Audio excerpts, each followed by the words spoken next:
circle of life. I brought you into this world, and I can take you out of it. Envy. There are millions of less fortunate children in this world who don't have wonderful parents like you do. Anticipation. Just wait until you get home. How many times have you heard that one? About receiving. You're going to get it when you get home. Or how to become an adult. If you don't eat your vegetables, you're never going to grow up. And, of course, genetics. You act just like your father. And ladies, that's not the case. Too often they act like the woman in their life, and it might be you. So, roots. Shut the door behind you. Do you think you were born in a barn? Wisdom. When you get to be my age, you'll understand. I use that one now on my kids. So it trickles down. Justice. One day, you're going to have kids, and I hope they turn out just like you.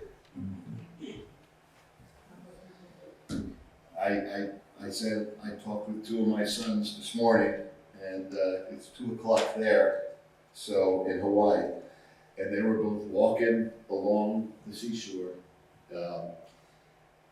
hopefully not doing anything wrong. And I said, "Where's Mom?" She goes, "Oh, she's asleep." She's in her bed. Now, I have to be honest, a lot of those things that I just shared were not spoken to me by my mom, but by my mom and my dad. And Dad was rough. Mom, she was very soft on the outside. And I found out that my dad, in his old age, before he passed, my dad, if I do go out before the Lord comes back, I said, "Lord, let me go out like him," because he was sharp right up until the day he died. And I'd love to be that way. But as a result, he shared a lot of things with me that I didn't know. One of the things he shared with me was about my mom. And he let me know that she was probably more the motivator behind the scenes. Like, "Norman, say something to your son about him not eating his dinner." And like I said, I'm glad I had a dog, and Sparky knew to camp out right in the middle of the floor, the middle of the table, and he knew he was going to get something because he knew I was going to have to sit there until I finished my dinner. It's funny because I've been reading all kinds of things this week, and I read about a boy who got his first job. It was a paper route, and I can relate to that because that was my first job too. I was a paper boy, and as he was boasting about the amount of work that he had to do, he said, "I get up at 5 o'clock every morning and have my breakfast." And so he was asked by the person that was interviewing him, "Does anyone else get up too?" And he replied, "Oh yeah, Mom gets up and fixes my breakfast and then fixes Dad's breakfast." "And what about your dinner?" And the boy said, "Oh, Mom fixes that too." "Does your mom have the afternoon to herself?" The boy said, "No, Mom usually cleans the house, looks after my brothers and my sister, and then gets supper for me and Dad when we come home from work. And then we watch TV, and then we go to bed." "What about your mother? What does she do?" "Oh, yeah, my mom, she washes some clothes, she cleans and irons the rest of the evening. It's kind of boring stuff." "Do you get paid?" "Oh, yeah, no, I get paid. Dad gets paid." "What about your mother? Does she get paid?" The boy looked at him and replied, "Mom get paid? Mom don't get paid. She don't do no work." How often is that the case, right? I actually kind of thought that was funny, but I didn't get much of a laugh either. Now I gotta tell you about my house growing up. My mom was like the mom that that boy with the paper route had until I was middle school. My mom went back to work and she had taken off while she raised me, and she went and worked for the same company that she had worked for prior to that many years before, which now I realize how important that was, because it says to me, she's a good employee. If she wants to come back, let her come back. I never really thought about that. And so she would work, not crazy hours, but typically 9 to 5 every day. And again, this was when I kind of got into middle school.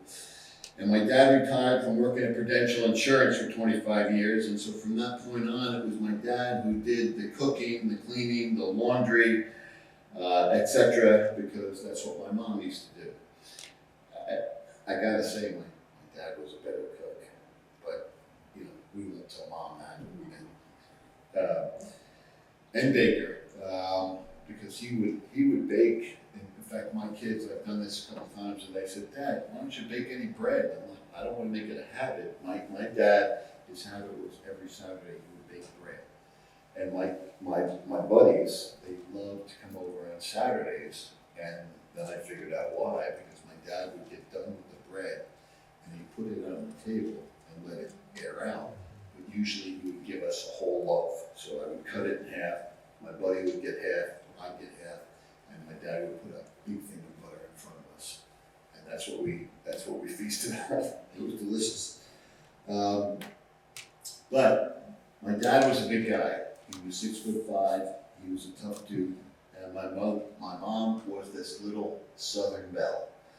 She was always dressed appropriately and very quiet. And I didn't realize that that wasn't actually the case until my dad got older and started to share some things with me. When she finally retired, someone in her firm I became friends with, and they said, "Yeah, your mom, she was some worker. She was only paid as a junior accountant, but when she left, they had to hire 2 full accountants to do her job because she was so efficient." And of course, I had no clue what that meant until years later. And I said, she was pretty good at what she did. But my dad was more laid back. And so my mom, I found out, was one of the ones that would chide him and say, "Norman, you need to say something to David." Now, my dad was the one who said it, but it was my mom who was annoyed and needed to get it said. And so she would, to my dad's ribs, and let him know what he needed to do, and he would do it. So that's kind of the way I grew up, not realizing that my mom was really efficient behind the scenes. And my dad loved her, adored her. And I don't think as a teen, you're not really thinking about that until one day I was talking fresh to my mom, and my dad grabbed a hold of me and he said, "You don't ever talk to my wife that way."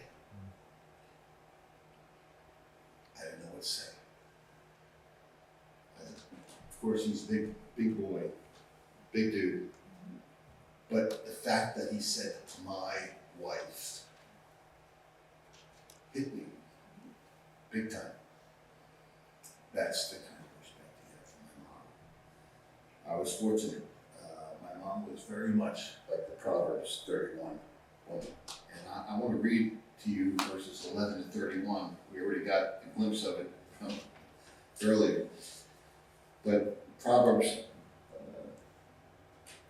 at the verses 11 to 31, it says, "Who can find a virtuous and capable wife? She is more precious than rubies. Her husband can trust her, and she will greatly enrich his life. She brings good, not harm, all the days of her life. She finds wool and flax and busily spins it. She is like a merchant ship, bringing her food from afar. She gets up before dawn to prepare breakfast for her household and plan the day's work for her servant girls. She goes to inspect fields and buys it. With her earnings, she plants a vineyard. She's energetic and strong, a hard worker. She makes sure her dealings are profitable. Her lamp burns late into the night. Her hands are busy spinning thread, her fingers twisted fiber. She extends a helping hand to the poor and opens her arms to the needy. She has no fear of winter for her household, for everyone has warm clothes. She makes her own bedspreads. She dresses in fine linen and purple gowns. Her husband is well known at the city gates, where he sits with the other civic leaders. She makes belted linen garments and sashes to sell to the merchants. She is clothed with strength and dignity, and she laughs without fear of the future. When she speaks, her words are wise, and she gives instructions with kindness. She carefully watches everything in her household and suffers nothing from laziness. Her children stand and bless her. Her husband praises her. There are many virtuous and capable women in the world, but you surpass them all. Charm is is deceptive, and beauty does not last, but a woman who fears the Lord will be greatly praised. Reward her for all she has done. Let her deeds publicly declare her praise." That's pretty powerful. Proverbs 31, we see that mothers do all kinds of work. Goodness, as it says in verse 27, says that she watches over the affairs of her household, that she isn't lazy. She's a businesswoman. She's an administrator. She is at the right hand of everyone that is involved with her.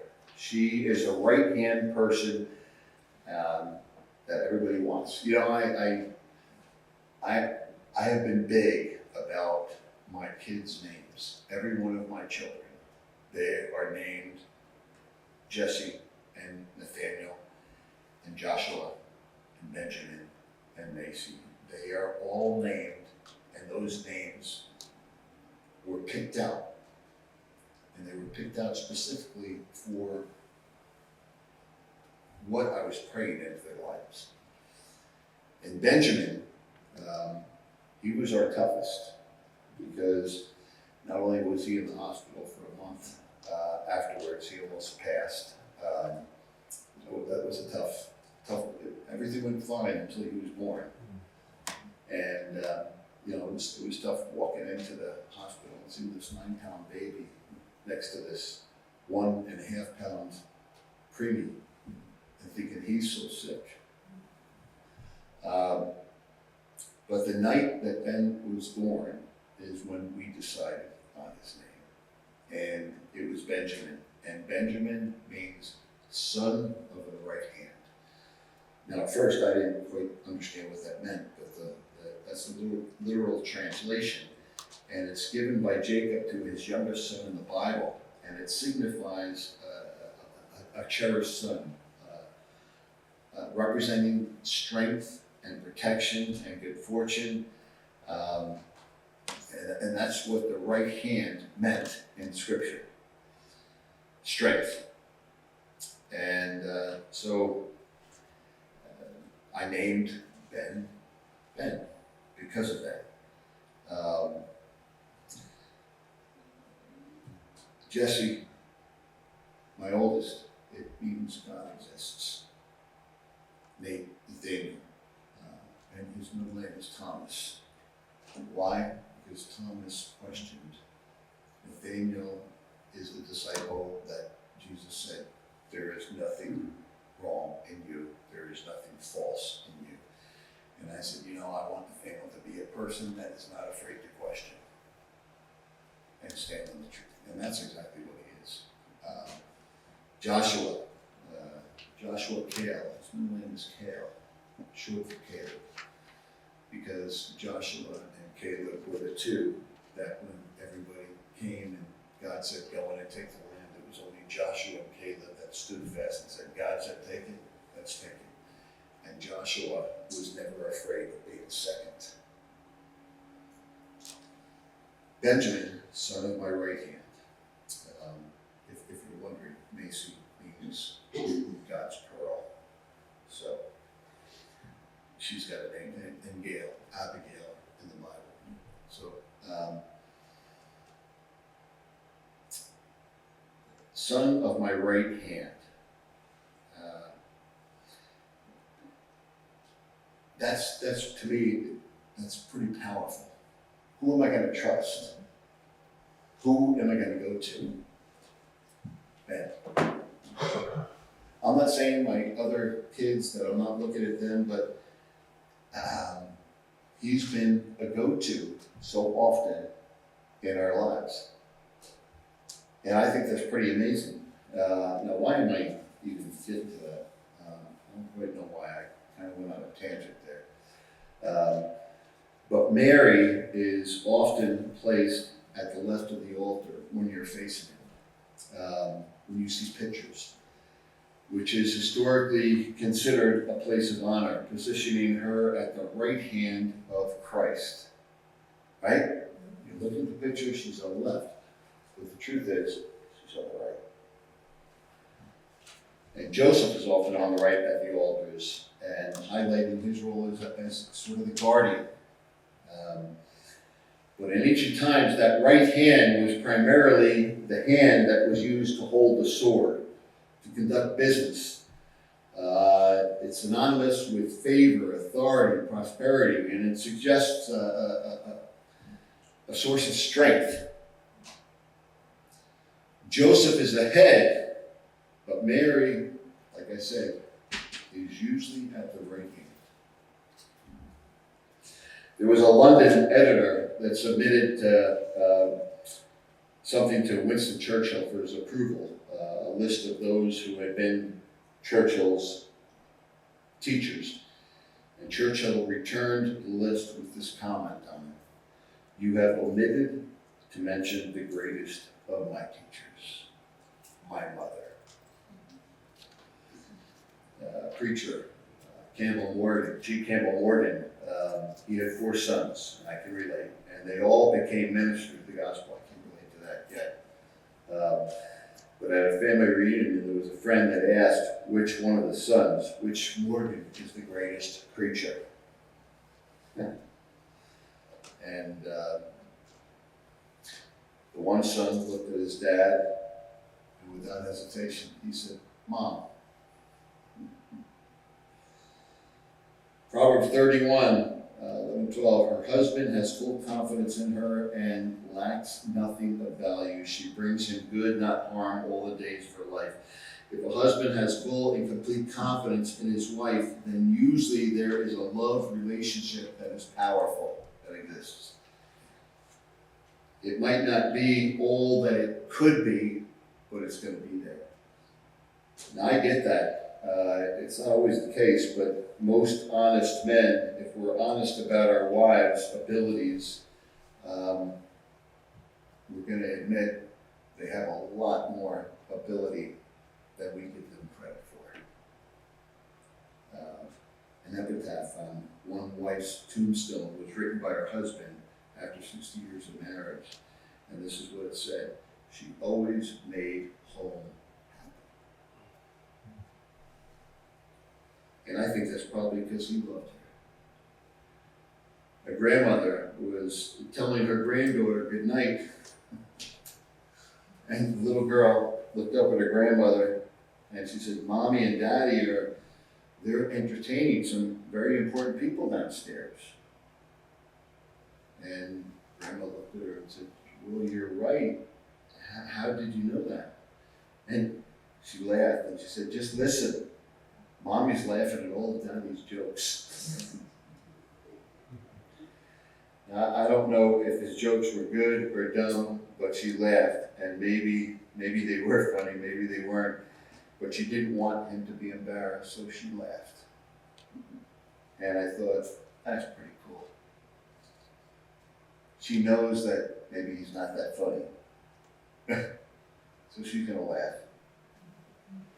And you don't do that unless you really care about a person. Where there's a lot of good laughter in the home, you know there's something good happening in the home. We're going on vacation. First week of June, Margaret was able to get a hold of a lake house that we're gonna rent for a week. And we're gonna have 16 people. Me, my wife, my father-in-law, and then the kids and all their friends. Why in the world do all their friends want to be in our house all the time?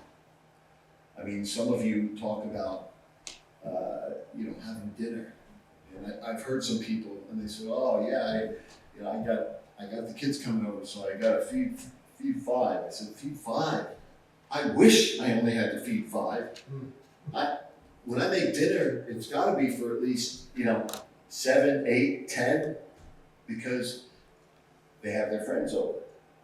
So part of me wonders, and I was talking with a friend just last week, and I said, "Scotty," and Scotty has 2 kids, and they're not really around. They live a good distance away. And I said, "Scott, it's frustrating. I come home.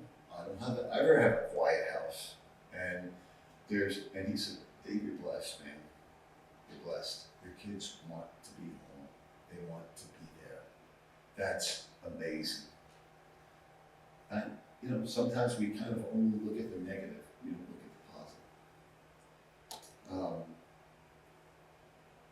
Anyway, I think a big part of that was because my mom was the kind of mom she was, and I always had, even though I was the only boy, I always had friends over. They wanted to be in my house, and my mom would, she would give them whatever they wanted, not me, them.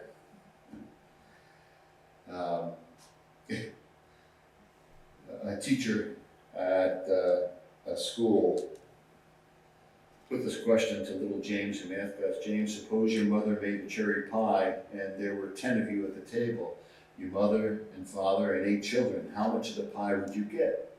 He was trying to teach math. And he said, "1/9 was his answer. "Well, no, James, now pay attention. There are 10 of you in the home. Don't you know your fractions?" "Yes, ma'am," he replied. "I know my fractions, but I also know my mother better. And she'd say that she didn't want any pie, and I could have her piece." The unselfishness of a mother shows the heart of love for her family, and all of us can remember so many unselfish acts of devotions that our mamas gave us at home. Proverbs 31:28 says, "Her children arise and call her blessed, her husband also, and he praises her." Can you imagine being Mary, the mom of Jesus? Have you ever thought about how tough her job was? She was called to be, by God, as a teenager, to be the mother of Jesus Christ. I can't even fathom that news, let alone be the mom. Can you imagine the abuse that she must have taken when she was pregnant before she got married? We don't stop and think about that. We look at the wonderful little barn and Mary and Joseph there and everything. Can you imagine the abuse that she must have taken prior to that? Today it's no big deal, but then it was a different story. And again, not to forget Joe, what kind of man must he have been to keep that secret and to stick with her. Can you imagine the abuse? I wonder if that's why they were going to Bethlehem alone. We don't stop and think about that, do we? There was no room for them in the inn, so Mary and Joseph went into a barn. Where was the rest of their family? She was pregnant.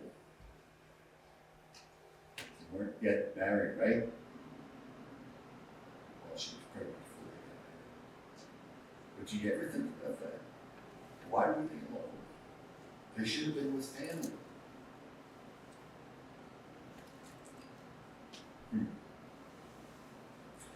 Mary had to hold him as he was born and nurse him, knowing that he was God's child.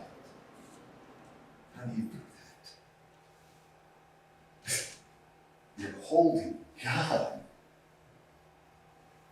nursing him, loving him, being his mom.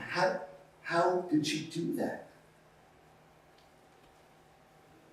There's nothing in the Bible that says Jesus wasn't a kid.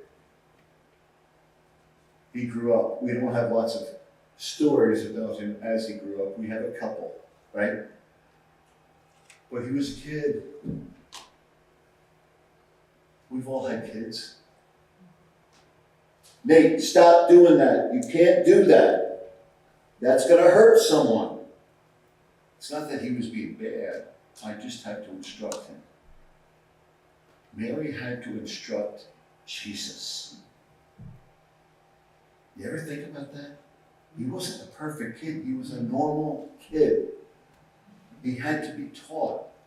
Not because he was doing something wrong, but because he was being a child. She had to train him. Wow. She had to probably deal with more than you and I would have ever dealt with, because she was with him 24/7. And there's a debate for years, it's gone on years, that Mary stayed a virgin for the rest of her life.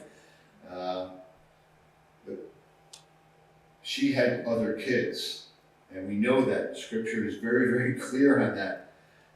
And if I was her husband and I loved her the way Joseph, I believe, loved his wife, I'm going to express that in a physical way to her. I'm going to want to express that in a physical way to her, right? I mean, that's just natural love, a love relationship. But we know in Matthew chapter 1, it says that when Joseph woke up, he did what the angel of the Lord commanded him to do and took Mary home to be his wife. But he did not consummate their marriage until she gave birth to a son. Well, we all know what that means, right? Now, another portion of Scripture, it says that Mary and her kids were at the doorway calling for Jesus to come out, because this is when Jesus is starting his ministry. And the people that lived in that town, his hometown, he said, "Isn't this the carpenter? Isn't this Mary's son and the brother of James, Joseph, Judas, and Simon? Aren't his sisters here with us?" And they all took offense at him. Aren't his brothers here? And by the way, James in the Bible and Jude, most likely written by two of Jesus' brothers. Yeah. Margaret and I had 5 kids in 7 years, not to mention the 2 that we lost early on. John chapter 2, verse 12 gives us another hint as we answer the question of whether Mary had other children. It said, after this, he went down to Capernaum with his mother and brothers and his disciples. The fact that the words brothers and disciples are both used means that John was not referring to his spiritual brothers, but his actual brothers.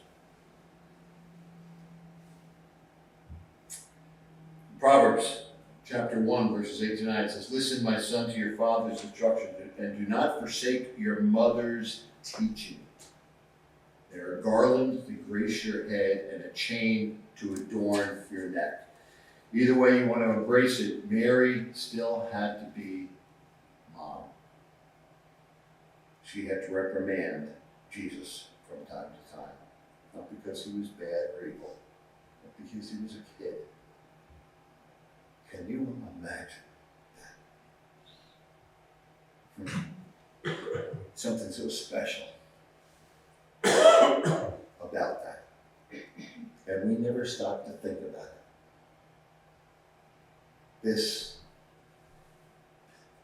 baby, this child, is the Son of God. And I have been called to be his mom. Everything that a mom is. And you will know. It's not always wonderful. Sometimes you have to put your foot down, right? Sometimes you have to discipline. That's teaching. And that's important. Proverbs 31, verse 25 and 28 says, "He is clothed with strength and dignity. She can laugh at the days to come. Her children arise and call her blessed. Her husband also, he praises her." 2 Timothy 1:5, "I'm reminded of your sincere faith," Paul said, "a faith that first dwelt in your grandmother Lois and your mother Eunice, and now, I'm sure, dwells in you." Children are a heritage from the Lord, offspring, a reward from him. And they're arrows, according to Psalm 127. David says, "Like arrows in the hands of a warrior are children born in one's youth. Blessed is a man or woman whose quiver is full of them." Now, to an extent I disagree with that, because I don't always feel blessed. Especially by my youngest. She's the only girl, and she is a spitfire in every sense of the word. Tough as nails. I like what Isaiah 40:11 says. "He tends his flock like a shepherd. He gathers the lambs in his arms. He carries them close to his heart. He gently leads those who have young." This Bible verse, I think, is for mothers, and it highlights that God is gently leading those who are young. And the Lord is accessible to parents and to our parenting, our own kids, but God intentionally brings kids into our life at a certain point. And we then are equipped with the ability to raise them the way that they should be raised. And moms have the ability that us guys will never have.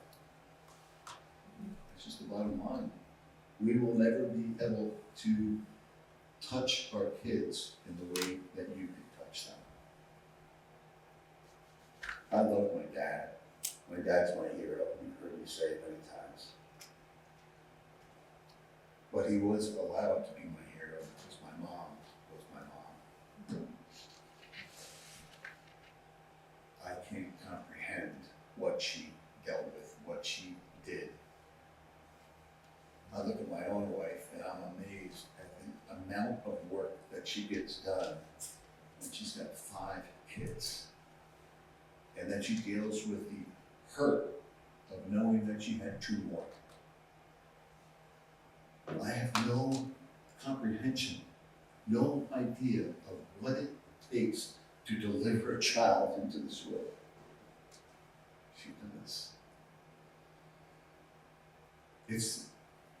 It's one of the reasons why she's in Hawaii right now, and both her boys want to be with her. When she's home, her kids want to be with her. Why? There's something special. And I think the same thing was with Mary. Mary was special. God saw it. In Proverbs 22:6, it says, "Train up a child in the way that he or she should go, and when he or she is old, they will not depart from it." That's our role.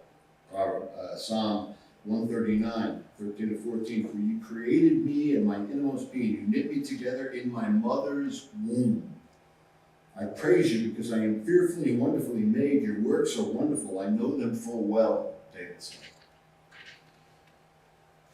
You knitted me together in my mother's womb. Sorry, guys. We didn't have a lot to do with that. Maybe we helped create, but we didn't have to carry those kids for 9 months. Can you imagine being Mary? Deciding to have this kid. As we celebrate Mother's Day, let's remember that motherhood, whether it's lived out in the family, in the neighborhood, in the hospital, or with other people, regardless of whether you have children or not, you are a blessing. And my friend Martha never got married. She adopted 2 girls. Martha, when she left this earth, she was the principal of Hudson Valley Christian Academy. She made an impact on so many people. In a lot of ways, she was my wife's mentor. Martha holds a strong place in my heart. And she probably ministered to me more than a lot of the pastors that I worked under. God had a purpose, had a role for her. Sometimes we forget that. My mom, at 103, sitting at that elevator, welcoming people when they come in. That was her role at that particular point in time. And she embraced it. And as a result, a lot of people smiled. As a result, a lot of people loved her. And when they loved her, they wanted to know why she was the way she was. And that God gave me and my sisters and my brother-in-laws the opportunity to tell them that's because she loves Jesus. And that's pretty powerful. We might not be a Mary, but we can always strive to be a Mary. We might not be a Joseph, but we can strive to be a Joseph.